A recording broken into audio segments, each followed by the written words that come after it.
it's a little terrifying because you absolutely cannot miss. Goalies now are completely at a premium. Not, right? Like, Canada doesn't have a ton of great options.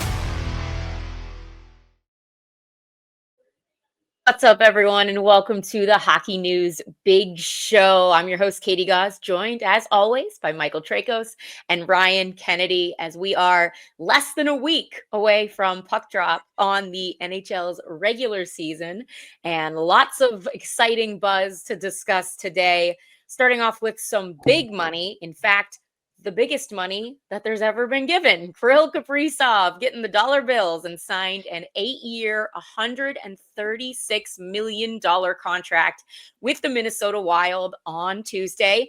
AAV $17 million. That starts next season. But this is the biggest contract in NHL history in terms of total dollars and AAV. So Bill Guerin got rid of that Parise Suter contract finally and said, I'm going to give another big one out.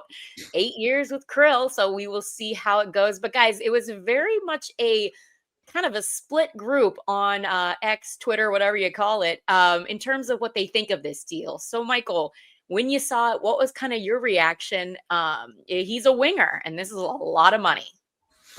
I was surprised just based on the term, Katie. Let's face it, Kirill's a fantastic player. And I think, he's going to, Minnesota Wild fans are not going to regret this contract. But at the same time, we're talking about a guy who hasn't won a Hart Trophy, hasn't won an Art Ross, hasn't won a Rocket Richard, hasn't led the Wild, I don't even think, past the second round, never mind the Stanley Cup final. So, a lot of this contract is based on what you're expecting Kirill to do and what you expect the Minnesota Wild to do. But yeah, it's kind of crazy. Like, you would think this contract should have been the McDavid contract. And I guess, we'll see how long Kirill is the highest paid player, because obviously looming in the shadows is Connor. Yeah, sure is. It's not even in the shadows. I mean, it's all people talk about. But Ryan, what are your thoughts on this deal for Kirill? Well, I think it was one that Minnesota had to make. And, I agree. McDavid will probably end up making more. It's kind of up to him how he sees the Oilers cap situation. But for Minnesota, like Kaprizov, he's the be-all, end-all. I mean, they have other very good players. Brock Faber is fantastic. Matthew Boldy's fantastic. Zeev Buium's going to be a great defenseman. But Kaprizov, Mike, I know you said he hasn't won a Hart yet, but he might have last year if he didn't get hurt. And he might have won the Art Ross. Yeah, he was on track at one point. Yeah. So, if the Wild had lost him to free agency next summer, what would that franchise be? Right? He was the guy. He's the MVP. And they would have basically had to kind of rebuild again. And, for a market that hasn't seen a lot of winning, I think that would have been a bit of a death knell. They would have been kind of moribund at that point. So it's a deal they had to make. And again, rising cap. So 17 million makes us all blush right now. But in 3 years, we'll be like, oh, well, 17 million is pretty good for, a top line player that's one of the better players in the world.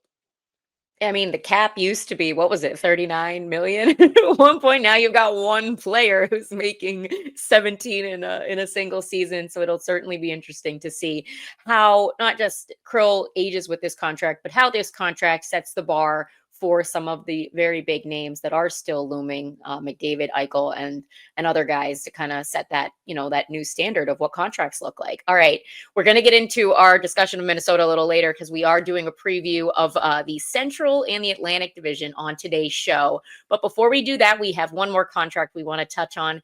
Just happened. The New Jersey Devils signed defenseman Luke Hughes, 7 years, $9 million AAV on the contract extension. So what are our thoughts on this deal, right? This was an RFA. That was one of the few left that really needed to get something done. What do we think, Ryan, on kind of the deal for Luke and the future now of the Hughes brothers with New Jersey? Yeah, I think it's a pretty solid deal. I think that, from what I'm hearing, him and his camp were hoping for a 6-year deal. It gives them more flexibility, obviously, in his peak earning years. But in order to make $9 million work, they had to go 7. So a bit of a win for New Jersey there. And again, $9 million now is going to be like $6 million in a couple of years. I think that, Luke Hughes is still on the ascent. He's not a $9 million defenseman right now, but Right. he'll probably be a $12, $13 million defenseman by the time this deal is done. And so I think it's a tidy bit of work for both sides. Yeah, it's crazy. Luke Hughes is going to make the same amount of money this year as Cale Makar, guys. So Cale is severely underpaid. Yes. For now. Yeah, which tells me, Makar is going to get a lot more money when he's a UFA in a couple years. But 15. Yeah, Brian's point, huge win for the Devils. It's kind of similar to the Minnesota Wild. Like, obviously, there was no chance that Luke Hughes was going to leave because he's an RFA, but getting him locked up for 7 years, and this obviously ties into the fact that if the Hughes brothers are going to play together, they're not going to be playing together in Vancouver. It's going to be in New Jersey now. So he's got a lot to kind of live up to. We'll see if Luke Hughes can sneak his way onto that Team USA at the Olympics. But, more to Ryan's point, I don't think anyone's going to be regretting this contract, because Luke Hughes looks like he's going to be one of those guys that's just, a mainstay in terms of, Norris Trophy contention year after year. We'll see if he can live up to those standards, but, he's getting the money, so he better. All right. A lot of money being handed out over the last 48 hours, but let's dive into our team previews now that we got all that cash talk out of the way. And let's start with the Atlantic Division. And there's really no better place to kick things off than right at the top with the back-to-back Stanley Cup champs, the Florida Panthers. Now, obviously, there's been a lot of news surrounding Florida lately with the devastating injury to their captain, Aleksander Barkov, looking like he's almost guaranteed to be out the entire regular season, of course, but what does the playoffs look like? What are they going to do with his situation? So just what are our thoughts, I guess, on these Florida Panthers, who at one point looked primed for a three-peat? Michael, where do they sit now? Yeah, I know they have depth, and, we were saying, like, they could survive not having Matthew Tkachuk, if it's a month or two, that's fine. They've got so many wingers, but let's face it, Barkov is a Selke winner. He is, as much as Tkachuk is the heartbeat of that team, Barkov is the captain, and he is, in a lot of respects, the best offensive player they have and the best defensive player they have. So if you're going to miss him for the whole regular season, it's like the rules have changed, folks. You're not going to be able to, pick up the next best UFA. You're not going to be able to bring Sidney Crosby onto this team and, have Barkov just roll in on game one of the playoffs. So this is a huge blow for the Panthers. And I don't know if it's a huge enough blow where they're going to miss the playoffs, but maybe that's sort of going to be the question, is how can they survive not having Tkachuk and not having Barkov, where you've got so many teams, never mind the Leafs and the Lightning and the Senators, but you've got the Canadiens, you've got the Red Wings, and maybe even a Buffalo Sabres team that's going to be pushing for playoff spots. So it could be a huge blow for the Panthers. Ryan, what do you think? I mean, do you have anything to add, or can we kind of move? I mean, that's sort of the state of the union, right, as it stands for Florida. Yeah, I would say that it's going to hurt them in the standings, but as long as they get in, they're probably okay. Talking to Sam Reinhart at the Players Tour in Vegas, he was saying that the culture of this team, the recovery they do, they have faith in everybody in the lineup, where even if you're not at your best one night, somebody else will sort of pick up the slack. And that also takes pressure off everybody, because you say, like, oh, well, I don't have to be the man. I can just go out and play my game. And that usually ends up with somebody being the man.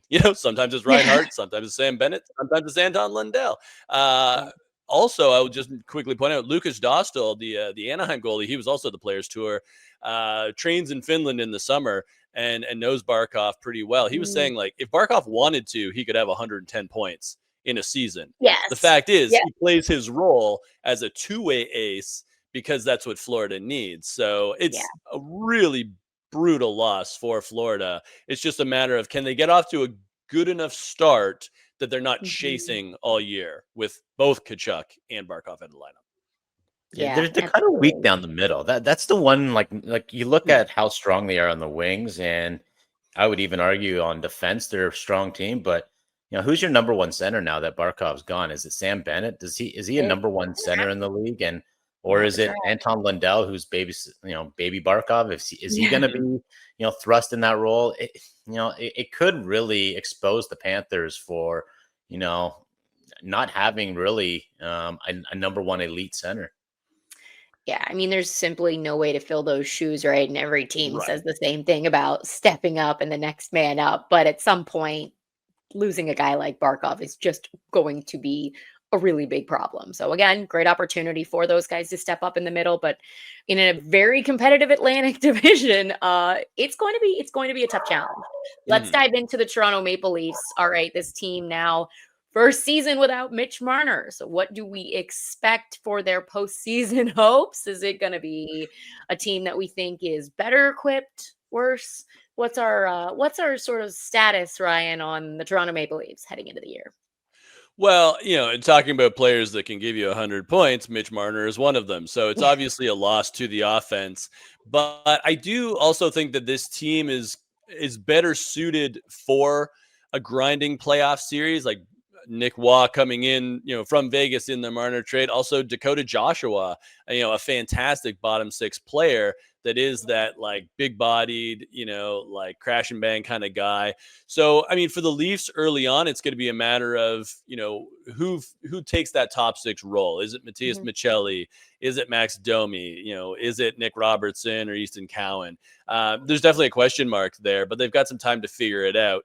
And, luckily they have enough elite skill and, two great goaltenders, a very sturdy defense that they have time to experiment. So I'm not concerned about the Leafs. It's just a matter of when you get to that Atlantic playoff bracket, do they have to play Florida or Tampa Bay? What does Ottawa look like in the playoffs this year? Yeah. That's going to be the X factor. Sure. A lot of unknowns still, I think, to see what the Leafs are and who they're going to be up against. Michael, what do we think? I like the Leafs. I like them a lot more now than now that Barkov's out for Florida. I think that, honestly, when you talk about any team in the Atlantic, you have to talk about the teams around them. So the fact that Florida just got a little weaker is a huge bonus for Toronto. It does pave the way for them to maybe win the division or at least finish second in the division. So, a lot of this is going to be about health. Is Austin Matthews going to be healthy for the season, which he really hasn't had that health where he didn't have it last year. Like he struggled with what was a shoulder injury, I believe they're calling, basically all year and into the playoffs and didn't look like himself. So if he's healthy, maybe he gets closer to that 60 goal mark. The other thing to kind of be concerned about is Joseph Woll. And I know he's not out with an injury right now, but he's out again. And this is becoming, the norm now for Joseph Woll is, how many games can you count on him to play in the season? And it's really lucky that the Leafs do have Anthony Stolarz, who, probably is a better goalie than Joseph Woll is today. So, we'll see how the health factor continues with the Leafs. But, just looking at them on paper, they lose Marner and they're still a deadly team. Yeah, well, you talked about the effect of, what happened to Florida, with the Leafs. Another team that certainly got their eyes on what's going on in Florida is the other team in Florida, the Battle of Florida with Tampa Bay. And of course, they've gone head to head so many times, and Florida getting the best of Tampa the last, few go-arounds. So what are we thinking in terms of Tampa this year? How long, I guess, maybe do we see this team with some of their guys getting a little bit older, remaining a contender? And what do their chances now look like with what's happening to the Panthers, Ryan? I think the Lightning must be kind of licking their chops after the Barkov news. I know that they were already very motivated. Again, in Las Vegas, Victor Hedman was there, and he's like, they're not winning 3 in a row. Like he was like, he was not happy about how Tampa's seasons have been ending recently. He wants to get back on top. And, Mike, you talked about, the stars Toronto has. I mean, Tampa, Kucherov, Point, Hedman, Vasilevsky, and net. And these guys are all a lot more rested than they had been when they went to 3 straight Stanley Cup finals. And then you look at some of the injuries that they had late last year. They thought they were going to have Bjorkstrand and Yanni Gourde in the lineup. Those were kind of the big, additions at the deadline. And it didn't end up helping them. So I do think that there's a lane here for Tampa Bay to make. I don't want to say one more run because, I mean, Brandon Hagel's not that old. Anthony Cirelli's not that old. But this feels like a golden opportunity for the Lightning. It's funny. They seem like such an old team, Ryan, just because they went to the final like 3 straight years, and it's basically been the same team year in and year out. But Vasilevsky's only 31 years old. Like, he's for a goaltender. That's not old, really. I know Hedman is 34. Yeah, I guess the old guys are really on defense. Like Hedman, McDonough are kind of old, but even then, like defensemen age differently than forwards do. So I'm kind of with you. I think the Lightning have a lot to prove to themselves this year. I think they're going in with sort of that chip on the shoulder, saying, "All right, don't forget about us." You know, Florida's now gone to the final 3 straight years. People are talking about them as a potential dynasty team. Wait a sec, we were that team not that long ago. And Kucherov back-to-back, did he win the Art Ross back-to-back years? Like this guy is just money in the bank for finishing top 3 in scoring. So I actually think that maybe if I'm going to rank the Atlantic, I would go Tampa then Toronto. That's how high I am on the Lightning. Yeah, I would agree at this point. Not to mention that they did shed some of the age they had from those cup runs by letting Stamkos walk and bringing in Jake Gensel, who's a name we haven't even talked about. He's done an excellent job fitting in with them as well. So again, with what's happening in Florida, it certainly has me leaning towards, okay, maybe this is what you said, Ryan, that really golden opportunity for Tampa to get back in the mix more than they have been able to because of the Florida Panthers being the juggernaut that they were. We'll see what happens. All right, Ottawa Senators making the playoffs last season. So what do we think about this team? Where can they kind of go? And I guess maybe how do they take the step of being, okay, we got in, fringe playoff team, to starting to feel more like a legitimate contender, Michael? Yeah, I think this is going to be a big year for Ottawa. I think, I don't know if you saw that preseason game against the Montreal Canadiens, but, it was for those who don't like fighting in preseason hockey, that game was not for you. Avert your eyes. Yeah, but it was probably a taste of things to come in terms of I could see Montreal and Ottawa really battling it out, probably for that, first or second wild card spot, which nothing's given. I know Ottawa and Montreal both made the playoffs last year, but it's one thing to make it. It's another thing to make it year after year after year. And I think that's going to be the challenge for Ottawa. They still have a lot of young guys. Like Jake Sanderson is still, a young defenseman. Sometimes that development isn't linear. Sometimes you take a step forward, you take 2 steps back, and then you take another step forward. So we'll see what the Ottawa Senators can do. But the one thing I'm really kind of jazzed about with them is a lot of their additions came in the second half last year, right before the trade deadline. So I'm curious to see like what a full season in Ottawa looks like for Dylan Cousins and some of the other guys. I like it, Ryan. What's your feeling about the Sens? Yeah, I think, with internal growth, they will definitely be in the mix again. And they might even be a team you don't want to face in the first round because, again, like, Stützle's not that old. Kachuk's not that old. And then Sanderson here. Okay, I just came up with this sort of theory right now because Jake Sanderson, fantastic young defenseman, still growing, was at the Four Nations, but, Quinn Hughes was not at the Four Nations. So whether or not Jake Sanderson makes the Olympic team, because there's so many great defensemen on Team USA, it could, like, what if he gets snubbed? Then you could see an absolute, like, Jake Sanderson revenge tour afterwards. Flip side of it, if he does make it, that's an amazing experience just to be around all those guys again. Your Jacob Slavins, your Quinn Hugheses, defensemen like that. So I think this could be a really pivotal year for Jake Sanderson where he becomes, maybe kind of Norris light, like he's starting to creep up into the mix. We still got that old guard, you still got to dethrone Cale Makar, but, I think Jake Sanderson's getting there. Okay. I agree with you, Ryan. The latter part, I think he's on that Team USA, and I think he becomes their best defenseman at the tournament. He was so good at the Four Nations, and you saw him there. Like offensively, he was, they needed him. Like they didn't have McAvoy. They didn't have Quinn Hughes, like you mentioned, and Adam Fox didn't have the season he had, so he wasn't really the Adam Fox we're used to seeing. But boy, oh boy, are they lucky they had Sanderson there.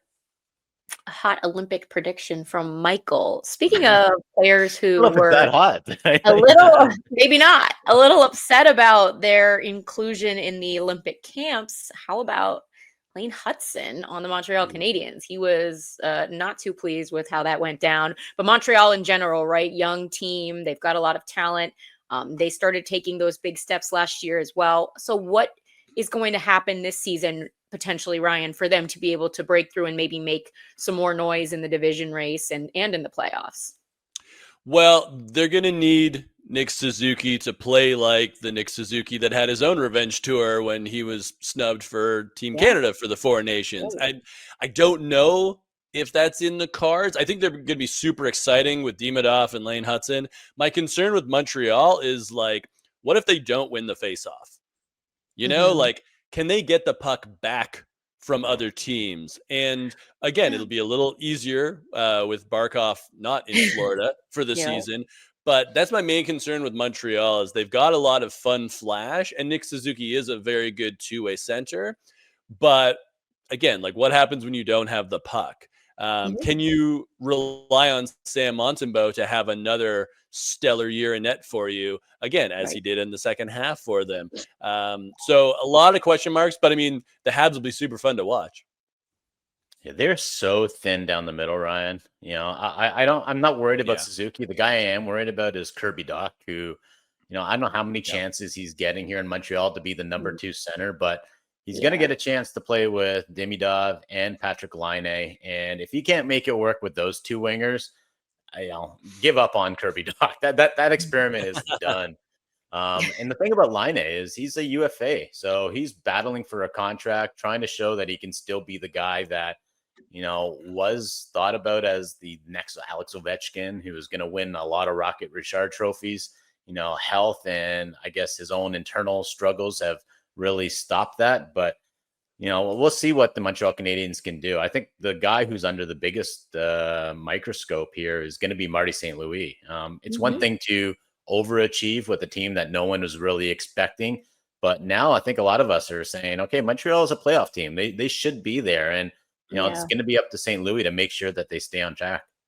Yeah, now there's an expectation. So, you know, you're not just overachieving, like you said, you have to live up to it. And they did get some impressive contributions in the later half of last season that definitely made that push possible. Can they keep it going? All right, how about the Detroit Red Wings? 9 straight seasons of missing the playoffs. So what's more likely to happen this year? Are we going to see this team break through? They've got a goalie now, making that postseason run, or are we more likely to be disappointed and end up seeing some moves have to be made in the front office and maybe the roster, or maybe both? I don't know what to say about the Detroit Red Wings. I guess it's going to be a season where if John Gibson is fantastic, they might sneak into the playoffs. But I don't know. Like we just talked about, you know, 5 teams that are a lot better than Detroit. So we're running out of room. Yeah, that's exactly it. Unless Detroit's going to go back to the West again, and we're going to put them in that conference. I just don't see how they leapfrog any of those teams. Ryan, like, what do you think? I think they could leapfrog Montreal, but I agree with you. Like, John Gibson's going to have to be aces. They're going to need some of their young guys to step up on defense because I don't think the veterans are good enough. And, you know, you look at the forwards and they should be a pretty exciting team. Patrick Kane, Dylan Larkin, Alex DeBrincat, Lucas Raymond. Like, that's the makings of a very good top 6.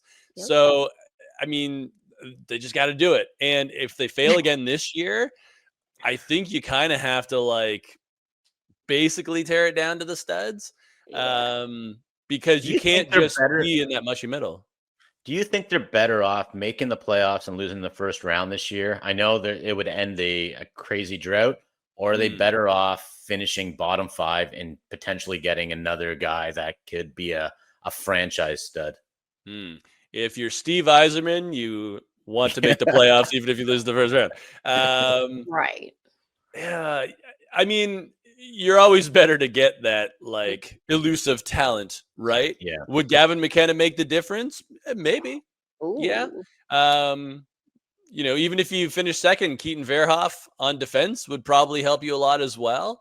It's just, is there the appetite to go through more pain in Detroit? That's tough for Red Wings fans that, most of them who are still living remember like the great years. They don't remember the 70s and 80s dead things. They remember the Nick Lidstrom, Yzerman, Fedorov years. So I don't know.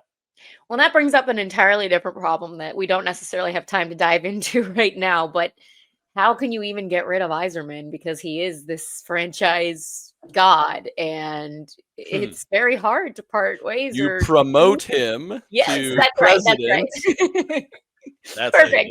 So we have the fail-safe. Okay, let's move on. Promotion that feels like a demotion. There we go. Exactly. The Buffalo Sabres. They're looking for a promotion out of the bottom of the Atlantic. They're just looking for something. Another offseason where they lose a pretty promising young player. What is the basic expectation for Buffalo this season, Michael? I don't know. The expectation. Like, I expect them to be the worst team in the Atlantic. So that's my expectation. I don't see a way out for them. Like, I like elements of their team. It's just, again, in this division, it's not going to work. I don't even think it works in any division. Maybe in like is there a division in the AHL it might work, Ryan, for their playoffs? I was going to say, let's not talk about promotion. Let's talk about them not getting relegated. I was just going to say, are we talking relegation here? Oh, no. Okay. Like, it's unfortunate. Like, I even think like some of the trades they made, like, I would like this team better with Dylan Cousins rather than Josh Norris. Sure. I would like this team better with JJ Peterka rather than Josh Doan. And Kesselring.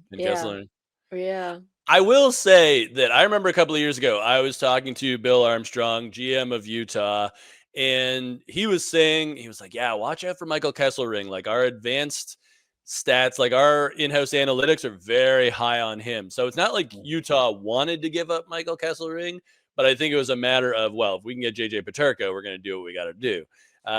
So, can Kesselring bring some balance to that defense core that allows Rasmus Dahlin, who's already very good, and Owen Power to take yet another step? I mean, I agree with you, Mike. I don't see a path, but I mean, maybe Tage Thompson goes off. Maybe Ukko-Pekka Luukkonen becomes like a legit number one like star for them. Stranger things have happened. But there's a lot that has to go right. And then a lot that has to go wrong. Really wrong for everyone else. Yes, exactly. That's always the biggest challenge. All right. Speaking of things that went really wrong, Boston Bruins last season, disastrous, landing them in last place behind Buffalo in the Atlantic Division. So does this, I don't know if they retooled, I don't know exactly how they want to call it, but does this roster have what it takes to get Boston back to where they've been? Or could we just sort of be looking at an impending rebuild with the Bruins, Ryan? I think they're going to be scrappy this year. I don't know if they're a wild card team. I think they'll be in the mix. I think that, Charlie McAvoy and David Pastrnak, this is kind of their team now. If you can get a rebound year from Jeremy Swayman, that's great. I think a new coach really helps, and Marco Sturm. Yeah. But it does kind of feel like the best thing for them is to just kind of like be in the weeds for a season or two. Like, James Hagens will be joining you next year, right? Yep. I expect big things from him at Boston College as a sophomore. He will become a center that they could play with Pastrnak and would be sort of more up to his ilk. And then whoever they get in the draft this year as well. So, yeah, I don't have a lot of doom and gloom for the Bruins, but the ceiling's not super high. Okay. Yeah, I'm calling it right now. The Boston Bruins will make the playoffs. Ooh. I can see it. Yeah, they are total. They are my dark horse team, and I say this for a couple reasons. Okay. McAvoy was injured in the second half after the Four Nations. Hampus Lindholm played like 17 games, and a guy like Morgan Geekie was one of the best players, not in Boston, but in the NHL after the Four Nations. Like, he really came on strong. I think Jeremy Swayman's going to be a lot better this year. Yeah, he can't be any worse than he was last year. And I just think that, like, there's been so many times where we've looked at that Boston Bruins roster and said, oh, they are totally not good enough. And then they win the division and they're like a really good team. And I know, like, those were teams that had Marchand and Bergeron and even David Krejci, but you talked to McAvoy at the player media tour, Ryan. He even said, like, that culture is still there in that Bruins room. And now it's just a matter of how do they make it work when you don't have a Chara, you don't have a Bergeron, and you don't have a Marchand. And I think, the way you make it work is you've got McAvoy, you got Pasternak, and you got Sweeney. Right there is your perfect triangle of leadership. And I really think that the Bruins are going to surprise some teams this year. Plus, you've got your new head coach in Sturm, who, from everything I've been reading coming out of their training camp, is really kind of dialing things back in and focusing heavily on the defensive game, being scrappy, getting that puck back right away. Kind of the Bruins hockey that they got away from that led them to where they were last season. So it'll be interesting to see what the new head coach can do in terms of influencing Boston as well. All right. Switching gears, and we got to keep moving, man. This show is flying by. All right, Central Division with the top Winnipeg Jets. This team so good in the regular season recently, but they have not gotten the results that they want in the postseason. There's a lot of factors to that, but does this team just need to simply continue to trust this process, just continue to truck forward and hoping that they're going to break through, or are there changes that need to be made because something just isn't going to allow them that success? Ryan, Michael, what do we think? Yeah, I think that, they're a structured team. I think maybe a little more flexibility would help once they get to the playoffs. It obviously works in the regular season. I think Jonathan Toews is going to help a lot. Maybe more so just on the bench and off the ice than on the ice. But on the ice, we hope that he's great again. But I think he can really sort of calm that group down. And when there is adversity, he can help out. I think Connor Hellebuyck has figured out why his playoffs weren't optimal. He talked about it in Vegas. Said he was trying to tweak a couple of things to his game, didn't like those tweaks, so he reverted back. And he didn't, he was like, hey, I had a couple of bad games that made my numbers look horrible, but overall I thought I played pretty well. So he's still confident. I think that's great for the Jets. Important. Yeah, the Jets are going to be a playoff team. I don't know if they're going to be the best team in the NHL again, but you've got Hellebuyck, so he's always going to give you a chance to at least, be in the playoffs. And from there, it's just a matter of, can they survive the other teams that are in the Central? But, I'm with Ryan. Like, I'm curious to see what Jonathan Toews can bring to the table. It could go extremely well for Winnipeg, or we might be saying, oh, so he's not playing anymore? Okay. They need to get a second line center now. It's more of a mentor type of a thing, but we'll see. I mean, it's very difficult what he's done, coming back the way he has, missing the time that he has. But if there's any place for him to do it, being in his hometown of, Manitoba area, I think this is a good opportunity for him. But it will be interesting to see. And again, Hellebuyck is the key. That's why he won the Hart in addition to winning the Vezina, because he was the most valuable player. And he's the reason that Winnipeg was able to do what they did with winning the President's Trophy last year. All right, the Dallas Stars can't seem to get through that Western Conference final. Is there something else that they need to be doing to break down that wall, to take that final step? What is our kind of a temperature on the Stars down in Dallas, Michael? I think they're the best team in the Central. I actually think they're the best team probably in the West going into this year. I'm curious to see what the new coach will do there, but you still got Jake Ottinger. You've got the Finnish mafia in full swing, and they hung on to Jason Robertson, which this team did not get weaker. This is still a good team, and it's just a matter of similar questions to Winnipeg is can their goaltenders show up in all the playoff rounds and not just in one or two. Yeah, my only concern is their defensive depth. Like, once you get past Heiskanen, Harley, and Esa Lindell, there's a big drop off. And, we saw, Heiskanen obviously was injured at the end of last year and missed some playoff games, and that was really rough for them. I would love to see them get like another legitimate, like, top 4 guy, but they don't have the cap space. So it would have to be a hockey trade. Jim Nill is one of the best GMs in the league. He continually wins that award. So I'm not going to doubt him. But I'm not worried about Dallas making the playoffs. But if Dallas wants to win the Stanley Cup, I feel they need one more ace defenseman. Yeah, he wins that award much to the ire of everyone in Florida who is like, have you heard of Bill Zito? Anybody? What are we doing? What more can the guy do? All right, let's talk about another team that does not like Dallas very much for a lot of reasons now. But the big one is that the Avs are approaching their first full season without Mikko Rantanen.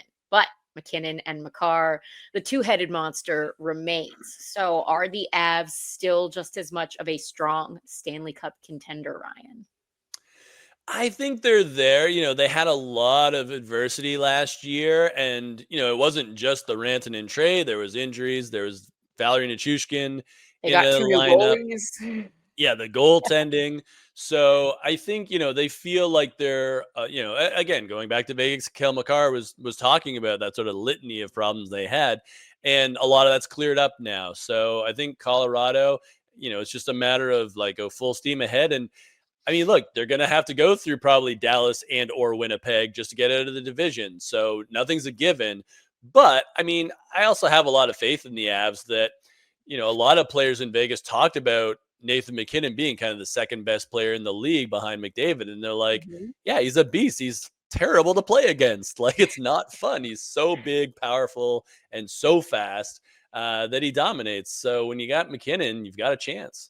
Sometimes he's terrible to play with if you're practicing with him and you don't do what he wants. Gabriel Landeskog is back, and Landeskog can tell him, like, just pull out. Yeah, he's his keeper. What do we think, Michael?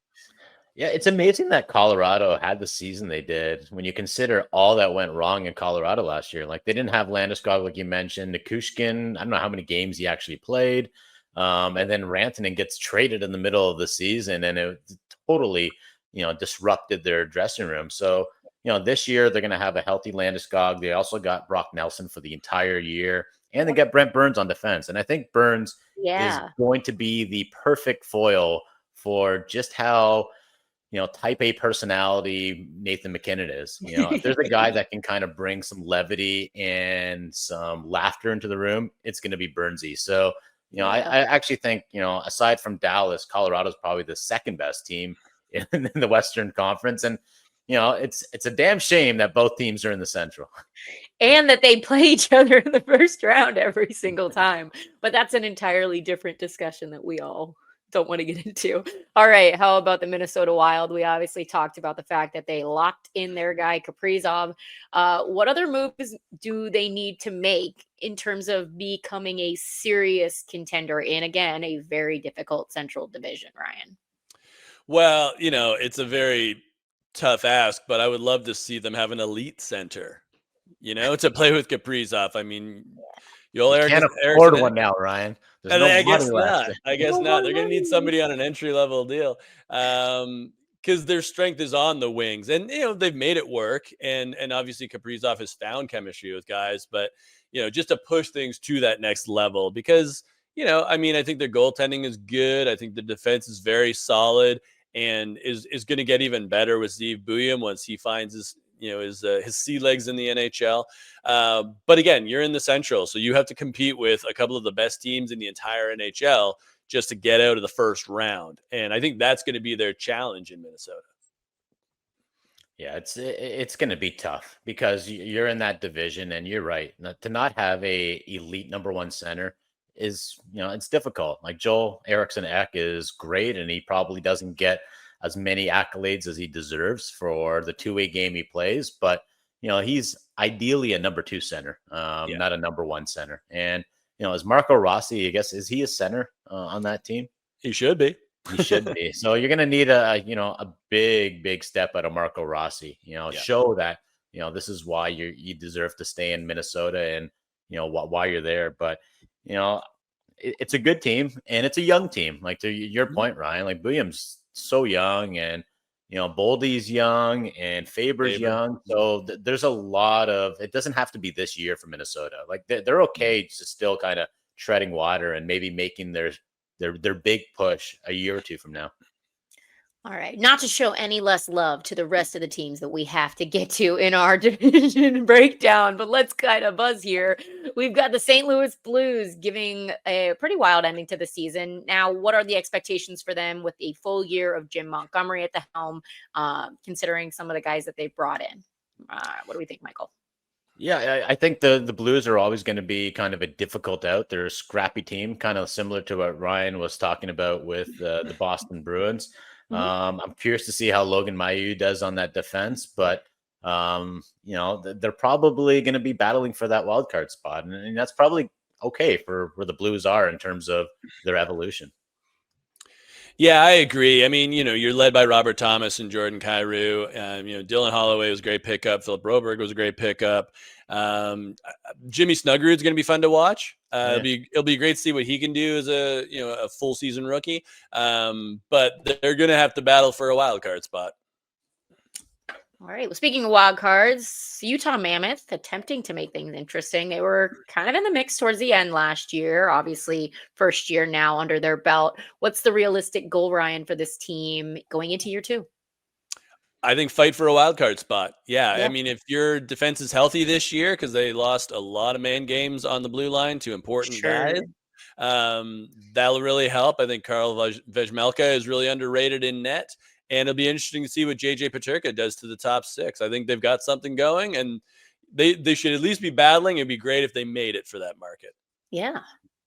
Yeah, this is my version of the Bruins in terms of a dark horse team coming out of the West. Like, they have so much great young talent in Utah, but it's a matter of can they all kind of come together? And it's going to be a big year for Clayton Keller, who's trying to play onto that Team USA.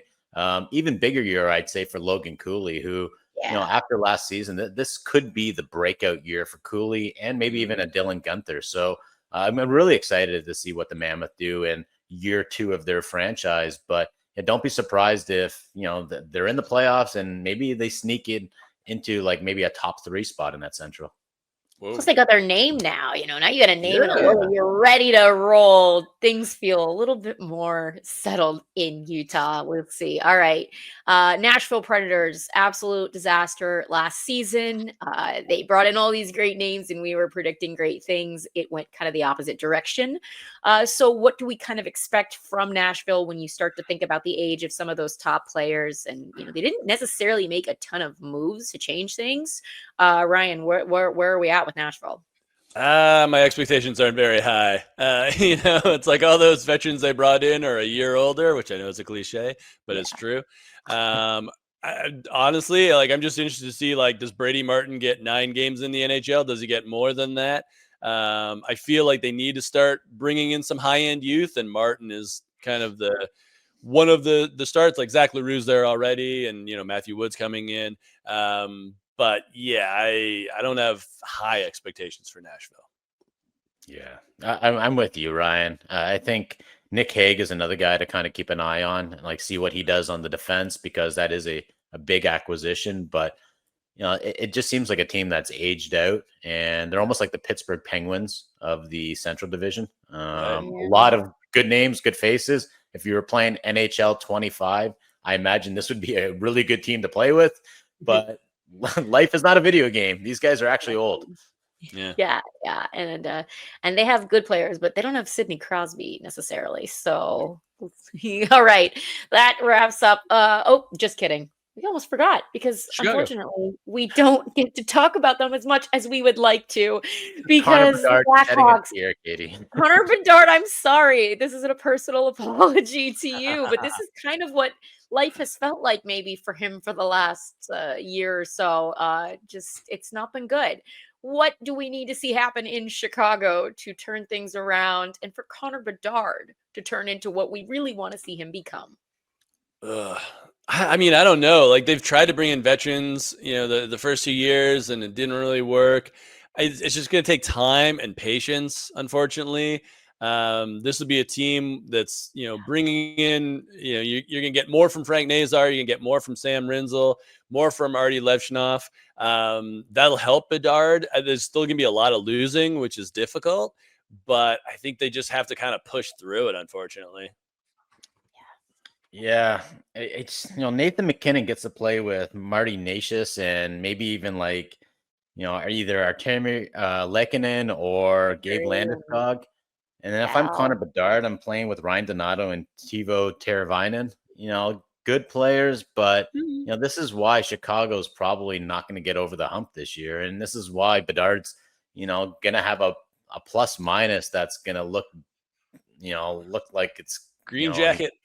Yeah, green jacket. There you go. Like it's going to be a minus 20 or minus 30 season for him, and nothing against Bedard. It's just he just doesn't have the guys to play around him. He needs Gavin McKenna. We will see. All right. A reminder that the Big Show is presented by Sticks.com. Don't break the bank on sticks when you can get a pro level composite stick without the pro price tag at Stix.com. We are very much running out of time, but want to check in 3 quick rapid fire questions real fast. Ryan, start us off. Rookie preview. Who do you think will stay for just 9 games? And who do you think maybe will be there for the whole year? And let's stick to rookies who are strictly in our 2 divisions that we discussed. Yeah, I could see Brady Martin getting 9 in Nashville, and then going back to junior where he can dominate with the Sioux, play the World Juniors. The other name I'll throw out there is Tija Ginla with Utah. I think there might be a spot for him if he can earn it, at least for 9 games, because, again, plays for Kelowna in the dub. They are hosting the Memorial Cup, so he's guaranteed to be in that tournament. So I don't think you want to keep him the whole year because he could also have international experience and Memorial Cup. Okay. Matthew Schaefer, I hope he stays past the 9-game mark. Because Sure. I'm calling him to win I think he's going to win the Rookie of the Year. So. Oh, all right. Matthew Schaefer. We want to see him sticking around the island. All right. Who are your top 5 Cup frontrunners to start the season from teams that are in the Atlantic or the Central? Tampa Bay, Colorado, Dallas. I'll toss in Winnipeg there. And then, I mean, I'm still going to say Florida until they prove us wrong. All right. No Toronto. Ooh. So this is just Atlantic and Central? Yes. All right. So I'll go Toronto, Tampa, and I will go Dallas, Colorado. And let's throw a fun one in. Let's go Ottawa. Oh, wow. Fun. Having a little party there. All right. We'll see how those ones pan out. Again, we're just talking Atlantic and Central for those teams. Okay, final one. Ryan is going to be seeing Gavin McKenna playing out in the desert very soon. So how many points for Mr. McKenna at Penn State making his college debut this year? I'm going to go with around 60. And my comparable is Macklin Celebrini when he was a freshman at Boston University. I think he had 64 in 38 games. McKenna's going to have a great cast around him. Yes. Celebrini had Lane Hudson on defense, but not a lot of elite forwards otherwise. McKenna's going to have some more elite college forwards surrounding him, plus Jackson Smith on the back end. So I'm saying I'm going to go for 60 points. 60. How many games do they play in the NCAA, Ryan? Sort of 35. It depends on how far they go. 34 regular season for sure. And then, of course, you get your extra games if you make it further and further. I think last year's like the most was like 4. I think it was like maybe 44 or 40 something. All right. I'll go 55 points. 55. Okay. I like it. Yes. I had a calculator. Yeah.